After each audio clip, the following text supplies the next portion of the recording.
Hi, I'm John Green. This is Crash Course World History, and today we're going to talk about Russia, which means we get to talk about this guy again. We haven't talked about Russia much so far because, one, it's complicated, and two, я actually говорю по-русски a little bit because I had some Russian in college, and that makes it difficult to mispronounce things, which is my thing. Mr. Green, why'd you take Russian? Well, because I had this big crush on a Russian major, but anyway, I'm sure I'll still mispronounce everything.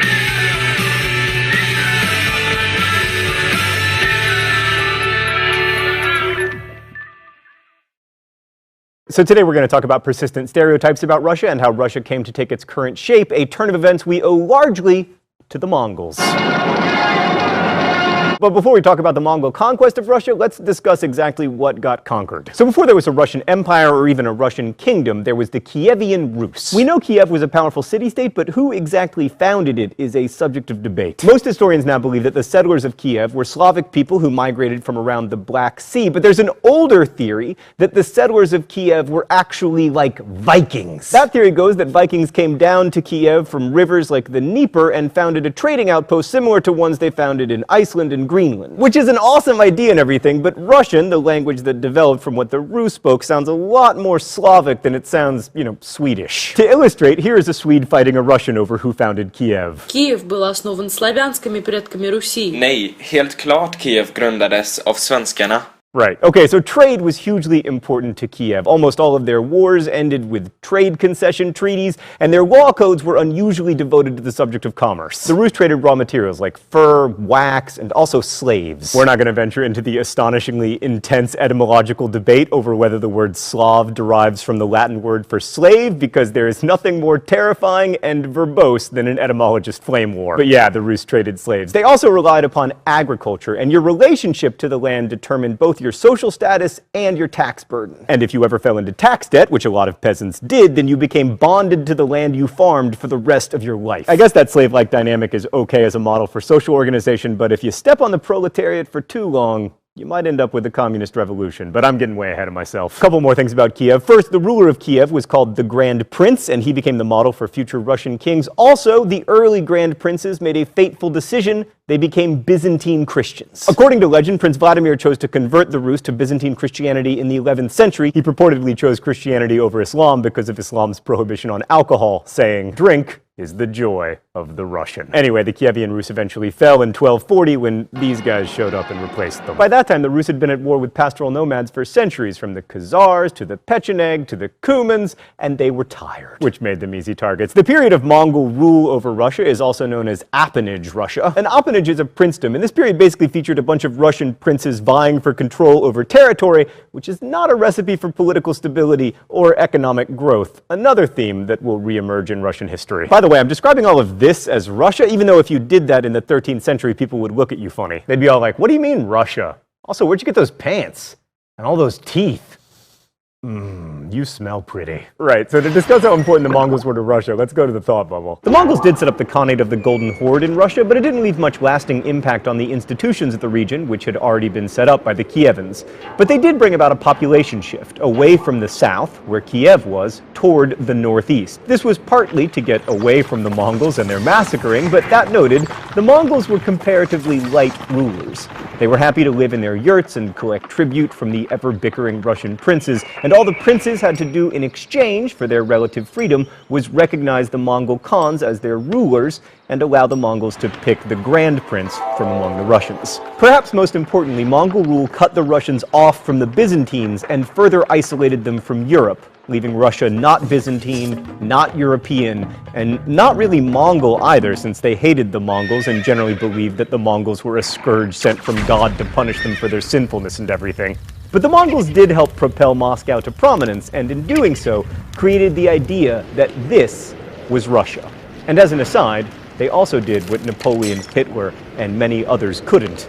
The Mongols successfully conquered Russia in the winter. Thanks, Thought Bubble. So how did the Mongols help catapult Moscow and its princes to prominence? Well, first, they named Muscovite princes the Grand Prince on more than one occasion. More importantly, the Muscovite princes won, that is to say purchased, the right to collect tribute on behalf of the Khan from other princes. That's a good gig because it's easy to skim a little bit off the top before you send it down the line to the Mongols. Which is precisely what the Muscovite princes did to enrich themselves. One prince who was particularly good at this was known as Ivan Kalita, using using my Russian, I can tell you that that translates to Johnny Moneybags. As my Russian professor would tell you, I'm a creative translator. All this loot helped Moscow expand their influence and buy up principalities. The Mongols also helped them more directly by attacking their enemies. Plus, Moscow was at the headwaters of 4 rivers, which made it well positioned for trade, and because they were kind of the allies of the Mongols rarely attacked them, which meant that lots of people went to Moscow because it was relatively safe, including churchy people, and in fact, Moscow became the seat of the Eastern Orthodox Church in 1325 when the Metropolitan Peter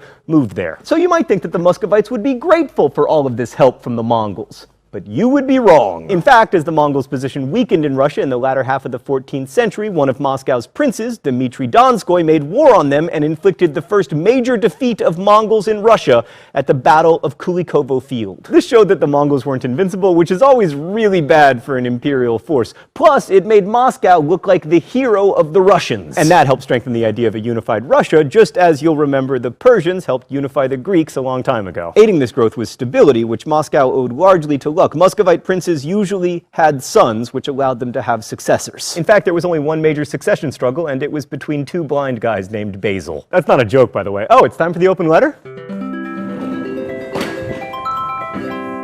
An open letter to Basil and Basil. But first, let's see what's in the secret compartment today.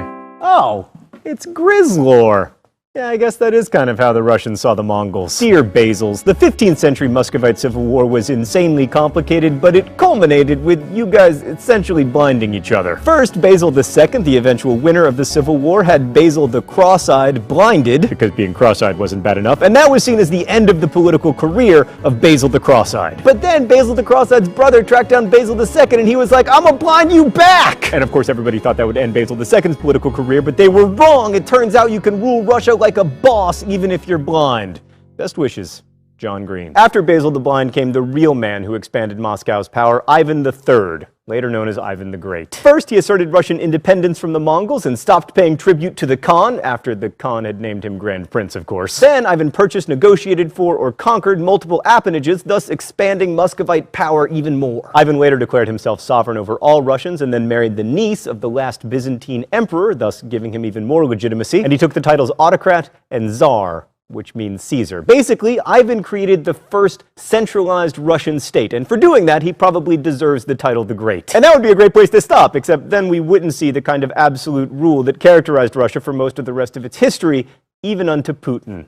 Oh God, I'm just kidding, Putin. You would never rig an election. No, please don't put me in jail. While Ivan III consolidated Muscovite power, the undeniably brutal streak in Russian governance comes not from the Mongols, but from Ivan IV, better known as Ivan the Terrible. Ivan the Terrible ruled from 1533 to 1584, taking the throne at the age of 16. Yet more evidence that adolescents should not be trusted with emerging empires. Ivan the Terrible's reign represents the end of princely power and the beginning of the autocracy that Russia is famous for. But in the beginning, he was really an innovative leader. As a young king, he worked with a group of advisors called the Chosen Council, which certainly sounds like a good thing. He also called the very first meeting of the Zemsky Sobor, a grand council of representatives similar to the Estates General that would become so important in France 200 years later. And he reformed the army, emphasizing the new technology of muskets. But in the second part of his reign, Ivan earned his nickname the Terrible, which can mean either bad or just awe-inspiring, depending on your perspective. Psychological historians will point out that things started to go terribly wrong with Ivan after the death of his beloved wife, Anastasia Romanov,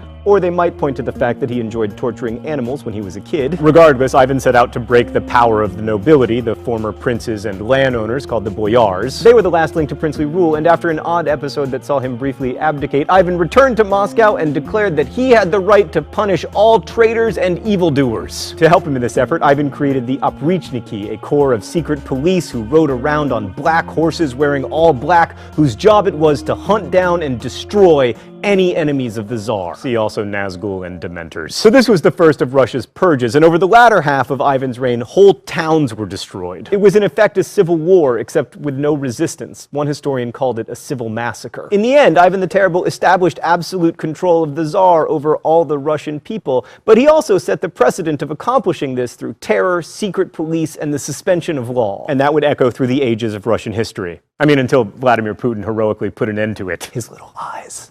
They're scary. So hence the stereotype of Russian brutality and barbarism, but here's the truth. The rest of Europe also knew a lot about brutality and secret police forces. For centuries, Russia was seen by Western Europe as both European and not. An other that was to be doubly feared because it wasn't fully other. And when we think of all these historical stereotypes about Russia, it's worth remembering that what you see as barbaric about others is often what they see as barbaric about you.